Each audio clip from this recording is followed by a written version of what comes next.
Thank you, everyone, for attending today's session. Hopefully that beat got you going on a Tuesday or Wednesday, depending on where you're watching this from. Today's session, we're very happy to have with us Andy. We'll be covering Pro Tools 5 automation tricks.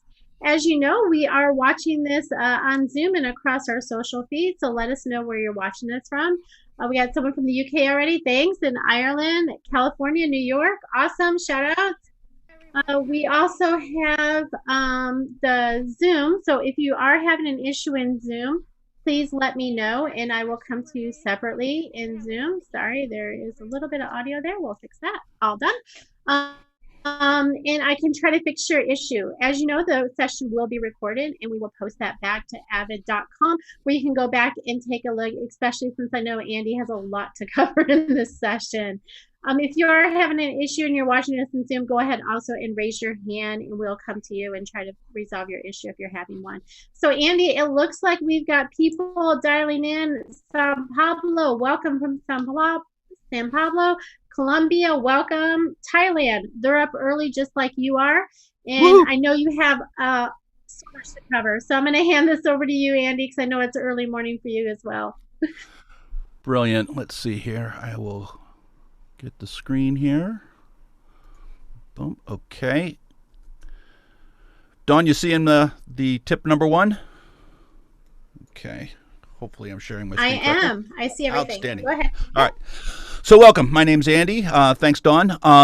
And what we're going to talk about today is going to be 5 real quick tips. And the theme of these tips is saving you time. Okay. So all of these things are in here that are going to save you time. 3 out of the 5 tips can be done on any Pro Tools system. The last 2 are for Pro Tools Ultimate only.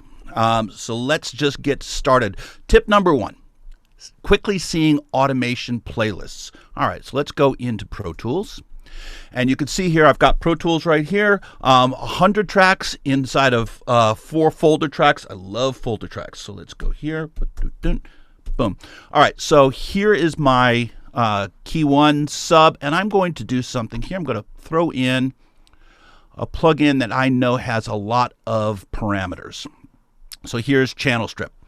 And if I go into my preferences, you'll see under mixing that all of my plugin controls are defaulting to auto-enabled, which means basically that whenever I launch a plugin, it immediately launches with all of its plugin parameters being enabled. So if I go into this track and I go into the track format display and I go to Channel Strip, you're going to see a boatload of different parameters. And sometimes it can be a little bit of a pain and certainly time consuming to go through this entire list. So what I'm going to show you is a fantastic shortcut that will allow you to really quickly go to the view that you want to see. Here's the shortcut. Hold down on a Mac, it's Control and Command. And on a Windows machine, it's Control and Start. And click the parameter that you want to see their automation. So for example, if I go to threshold, I'm going to move my mouse to threshold, holding down Control, Command, and I click that button. And now on that track, my track format display has automatically changed to whatever it was that I was clicking. Okay, let's go to depth. Boom. And now it's gone to depth. I go to ratio. Boom.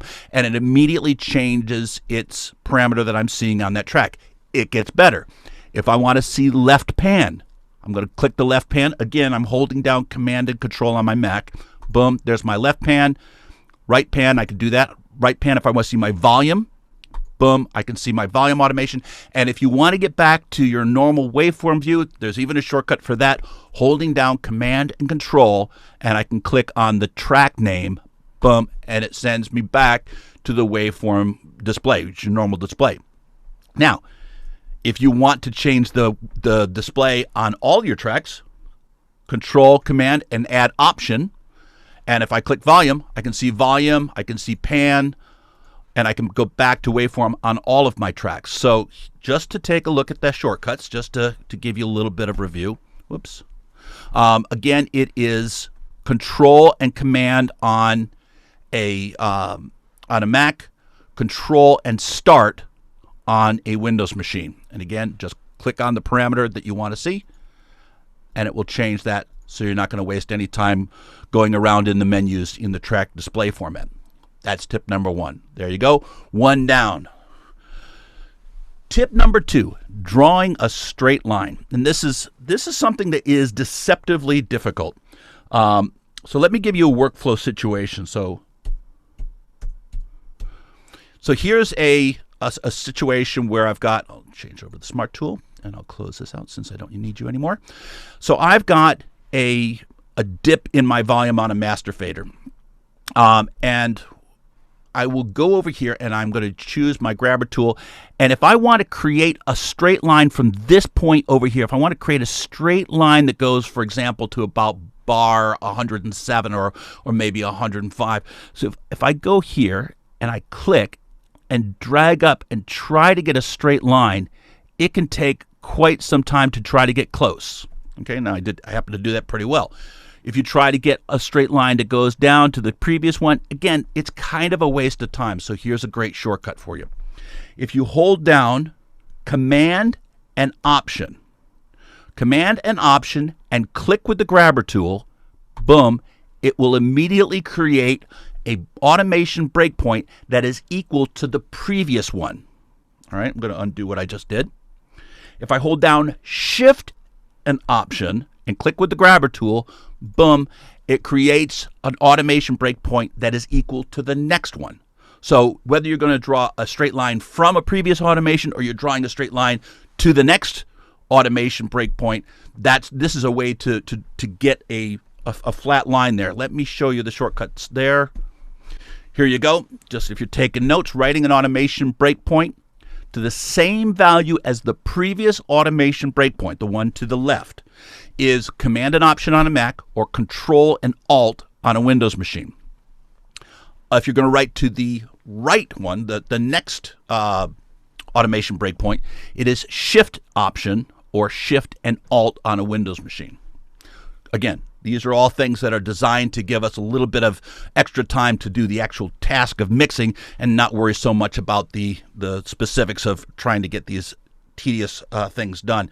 Now, here's another one. And everybody who's ever opened up somebody else's mix has had this situation where you open up their mix and you see all sorts of routing and you have no idea what's going on. Now, this isn't technically speaking an automation tip, but I'm throwing this in as a point of personal privilege. So let me go in here. There we go. So now I've got my mix window and all my tracks are open. And let's say this is somebody else's session. I have no idea how routing is being done here. So things could be going anywhere. I have zero clue. Here's what I do. So for example, let's say I want to find out the track where bass delay is going to. Okay, now I could search around on all my tracks looking for a track that had the input of bass delay, but that's just going to waste nothing but time. Now what I'm going to do is I'm going to go, actually I'll change here, I'll change to delay 2 sub. I'll go over to this one because I know where this one's going to go. So I'm going to go to delay 2 sub. I want to see where this is going. Here's how you do it. Right click, and you're going to see at the very bottom 3 different options. The first option is select assignments to delay 2 bus. And what it will do is it will select all the tracks that have an input or output that involve the delay 2 bus. The second one, show assignments to delay 2 bus, is going to show any tracks that have that bus as an input or output, even if those tracks are being hidden. Now, the next one is my personal favorite. This is the one I go to 100% of the time. Show only assignments to delay to bus. And that's where I'm going to go right now. So if I go down here to show only assignments to delay to bus, boom. And what happens now is it shows me all the tracks that have anything to do with delay to bus. Now you've got here the folder track that this is closing. So you've got these two tracks that have the send going to delay to bus. You've got inside of this folder, you've got another one that's going to delay to bus. And then in this folder, here's the track that has the input. So we have our send and we have our return. Now, that's half of the workflow. Okay, and you're thinking to yourself, wow, this is going to save me a boatload of time. It's going to save you even more time because as easy as you got into this view, you can get back out to the view that you were in before. So you can go to anything. So I'm going to go right click and I'm going to go restore previously shown tracks, and boom, it goes back to what you were seeing before. So let's do this one more time with something else. Let's say, I don't know, let's do a base sub. So this is an output. This is an ascend. This is an output. I'm going to do again. I'm going to do a right click, show only assignments to base sub. It hides everything that doesn't have something to do with the base sub. These all have the output of the base sub, and this folder track has the input of the base sub, and I can get right back out to what I was seeing before. Right click on any input or output, go to restore previously shown tracks, and boom, I can get back to whatever I was seeing before. So the cool thing about this is it allows you to filter your view, see where things are going, and the more important thing is it allows you to get back out to what you were seeing before so that you can kind of do your session interrogation and see what the lay of the land is before you get into the business of mixing. All right. Now, those 3 tips, which we've gone through very quickly, those 3 tips are on any kind of a Pro Tools system. The next 2 tips that I'm going to talk about are only available on Pro Tools Ultimate. Now, Pro Tools Ultimate, in addition to having surround mixing and a few other things, does have some more advanced automation and mixing features. Not many, but they are significant. So let's go over here to another memory location. Here we go. Now, the next tip is Latch Mode, the new touch.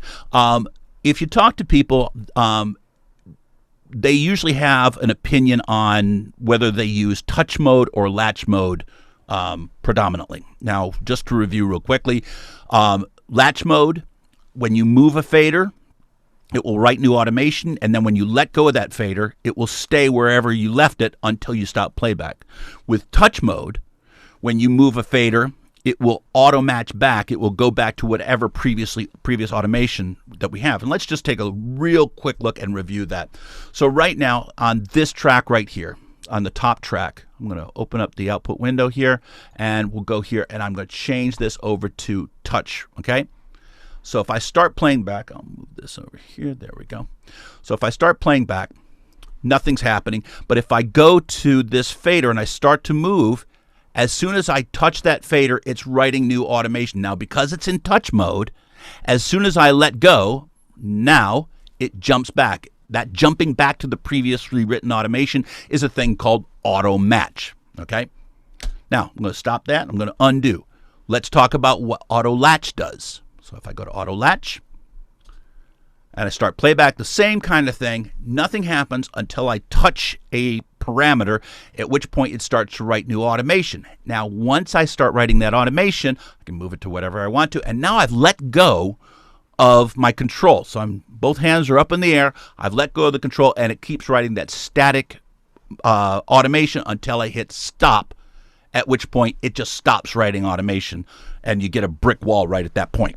All right? Now, what I'm going to show you is a way that you can get touch mode to act like latch mode. So you get kind of the best of both worlds.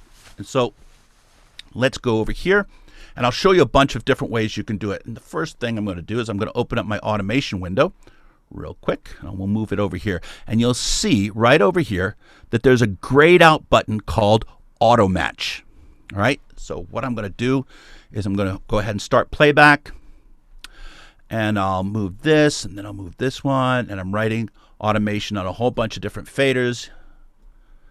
Grammy Award winning material right here. Now, as soon as I've started moving faders, you can see that the auto match button is no longer grayed out.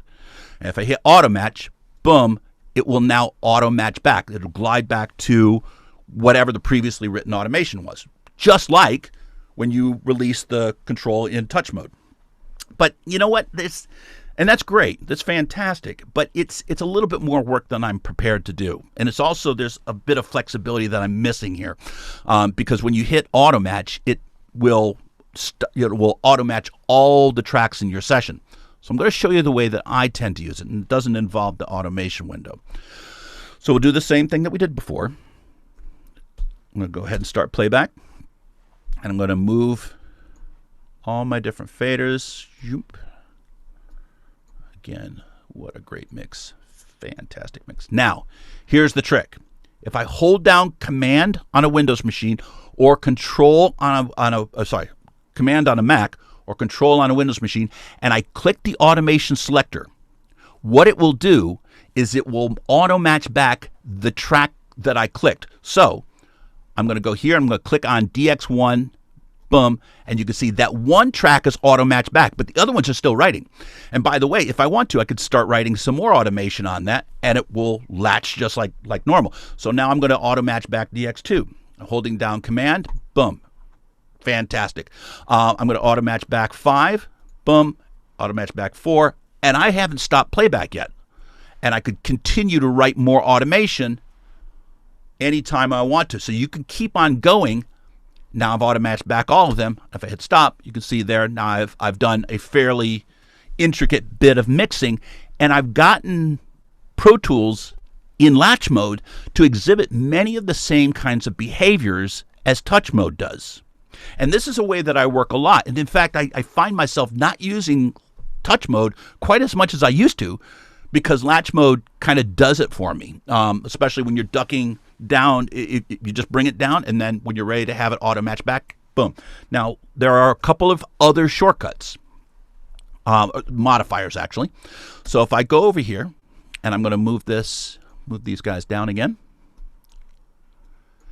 You guys probably already know, many of you know, that if you add the Option key to other modifier keys, it will do to all tracks, and that happens here as well. So I'm holding down Command and Option, and I can click on Latch on any one of these, and it auto matches back all of them, which is the same kind of behavior that we had in the automation window, but I didn't have to open the automation window. It gets better. I'm going to select only my DX1 and my DX3 tracks. Okay? I'm going to start one last time. I'm going to change automation on all these different tracks. Option does to all. Shift Option does to all selected. So this is a Mondo shortcut. So if I hold down Shift, Option, and Command, and I click Auto Latch on any one of the selected tracks, it will auto match only those selected tracks. And I hit stop. Now I think that we should probably review these. And here are your shortcuts. Again, auto matching back a single track, Command click the automation mode selector. Auto matching back all tracks, you can use the automation window, or you can Option Command click on the automation mode selector, either way. And then if you want to auto match all selected tracks, Shift Option Command or Shift Alt Control if you're using a Windows computer. All right, and that's number 4. We're doing pretty good on time.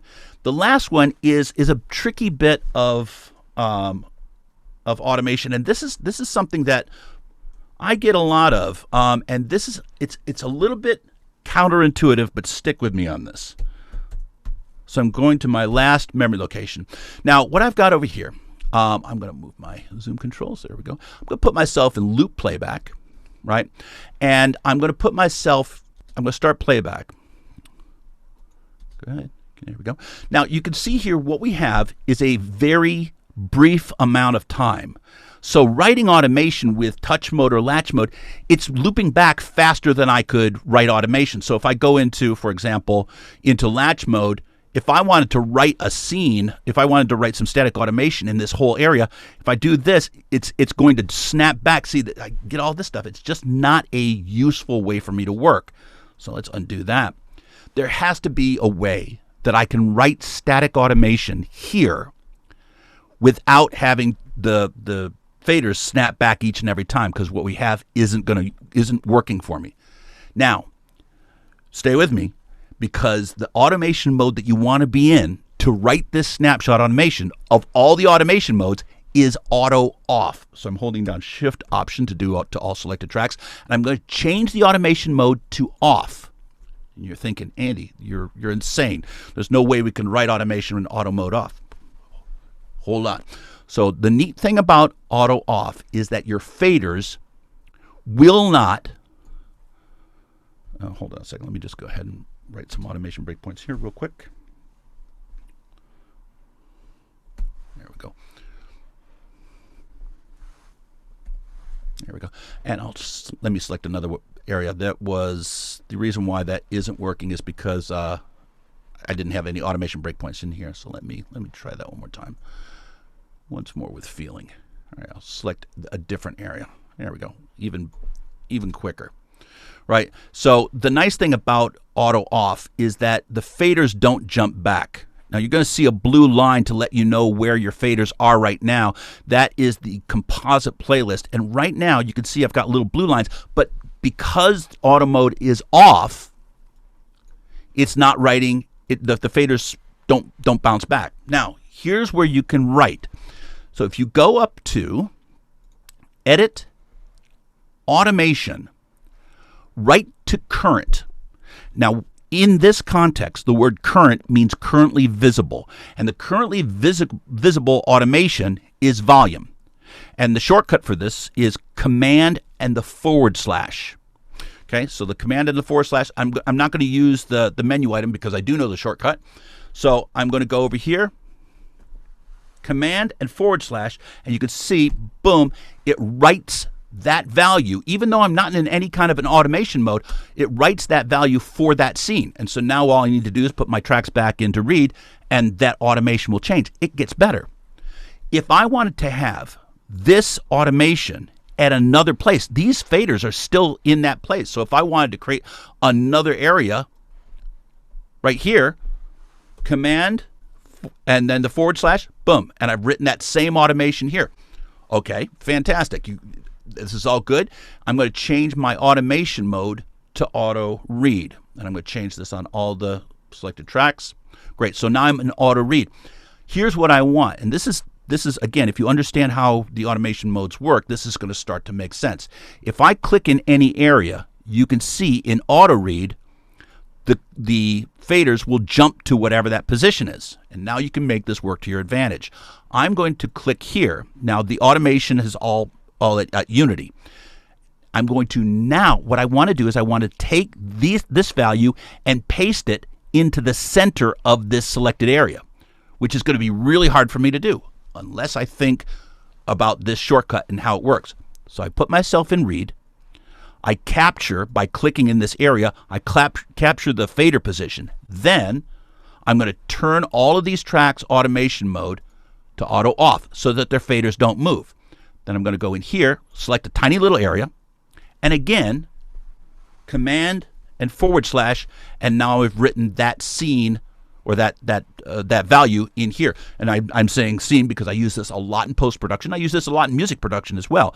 So it's a very quick way to get static automation anywhere that you want. Let's see. And that is the last tip, tip number 3, that's a typo. Write to current is writing to what's currently visible. And it can be any automation you want. It can be pen, it can be volume, whatever. The shortcut is Command and the / for a Mac. For Windows, it's Control and the /. Writing to all enabled is the other way you can go. And I'll show it to you here. If you go to Edit, Automation, Write to all enabled. Basically, this will write to all the enabled automation, whether or not you're seeing it. So I could write my pans in all sorts of different positions at the same time. And the only thing I need to do there is add the Option key to that. So if you go over here, writing to all enabled parameters for whatever that section is, Option, Command, /, or on a Windows computer, Alt, Control, and /. And with that, I think I'm going to stop sharing. Actually, I'm not going to stop sharing in case there's any questions. Dawn, I think at this point we're ready to take any questions that might be in the question pod. All right, awesome. One question. Can you throw back up your tip number 4 commands? Someone asked to see that one again. Uh, And then I do have some questions. sure. Hit me. Well, let's see if you can cover them. If not, maybe we'll need to set up another session. Okay. What about preview mode for snapshot automation? What are the advantages or differences? So preview mode is a tough one, and using preview mode and punch preview is almost a whole separate thing. We could talk about that. Preview allows me, and let me real quickly, I'll just show this super quickly. Let's say that this is a mix that I'm running. Here's my mix, okay? And so here's my selected area, and my parameters just happen to be at Unity, which is going to make it nice and visible. If I go in here to my automation window, come on. There you go. Right now you're going to see I've got preview mode. And I'm going to click preview. Now, if I hit play, now that I'm in preview mode and I start to, oops, let me go here and change this to auto latch. There we go. As I start to move things, you can see that in this area, you can see that my automation isn't being written, okay? And all of a sudden my automation kind of looks like a Christmas tree, which means that the automation changes. The positions of these faders is in the automation buffer, but it isn't being applied. And the thing about this mode that is different than what I just showed you is the fact that you can go into preview mode. If I hold down command, I can go between the two different modes, and I can talk to my producer and say, do you like this one better, or do you like this one better? And they say, oh, I like this one better. Great. And if they like this one better, then I punch preview, and it will start writing automation. In this case, you can see there it just started writing automation there. But again, Dawn, I think we could possibly go deeper into some scenarios for preview mode. The big difference between preview mode and what I showed you before is that with preview mode, nothing is written until you want it to be, and you can do an A/B comparison between the two. That was a super quick answer to a very involved question. Very long one, right? Okay, I do have one. We'll see if you can cover this one too. Do you have a solution for quick time bounce? So quick time bounce is obviously not an automation thing, but one of the things, QuickTime, you cannot bounce QuickTime movies as of yet. But what I do is I will bounce my audio. You can't bounce a QuickTime movie, but you can bounce the soundtrack. And what I use is a cool little program called Shutter Encoder. And what you can do is you can wait while it loads. And what you can do, one of the things you can do is, no, I don't want to download the update. No, is you can replace the audio of a movie. So basically what you do is you choose replace audio, you drag the video and the new audio into this field, and you click start function. And what it will do is it will take the video that you have and replace the old audio with your new bounce to disk. And that's probably the smoothest way to create a final QuickTime bounce that we have available today. And the Shutter Encoder is free, so there's no charge to it. Awesome. Let's see. One last question. I think we can squeeze it in. I hope. Sure. Can you talk about the capture function a little bit? So, all right. So this is kind of the same kind of thing. So preview and capture are two halves of the same coin. When I write automation, so for example, whenever you write new automation, I'm going to just start playing back here. As soon as I start to write automation, there is something in the buffer, okay? So right now, I've got these three tracks that are down, and the automation that is here, not only am I writing it here, but it is in the automation buffer, and I could capture this, which I just now did. And I could, at some point, go down the timeline, start playback, and basically what I've done is I've taken a copy paste basically of the values that were in the buffer. And so what if I do is if I go over here and I punch my capture, it will write the same values that were in the buffer at the moment that I hit the capture button. But again, I think we could, Dawn. I think we could talk. We could spend a half an hour going over scenarios of preview, punch capture, and a whole number of things there. But hopefully, that's a quick answer to another very in-depth question. And both preview, Yes. punch preview, capture, and punch capture, those are Pro Tools Ultimate features. You won't find those in the standard version of Pro Tools. Well, Dawn, I think we have another live online learning seminar topic. We do, and we will do. make sure to Fabulous. get that added. So we can add that as well. Thank you, Andy. Let me go ahead and share our upcoming events. And I know, Andy, we also have one with you, I believe, in 2 weeks for Medi, right? So we're going to do 5 Yep. key tricks with Medi. So look for those as well at Avid online learning webinars and sign up for those sessions, or look for us with the live stream. I'd like to thank you again, Andy. Awesome presentation as usual. Now we have some more topics. If you do have other topics you'd like us to cover, go ahead and drop us a note at liveonlinelearning@avid.com, and I would be glad to pass those on to our master instructors so that we can create some more learning nuggets for everybody. So Andy, thank you so much for your time. Thank everyone for tuning in. We really appreciate Great questions, it. guys. Yes, and we look forward to the next session. So thank you all. Thanks, guys.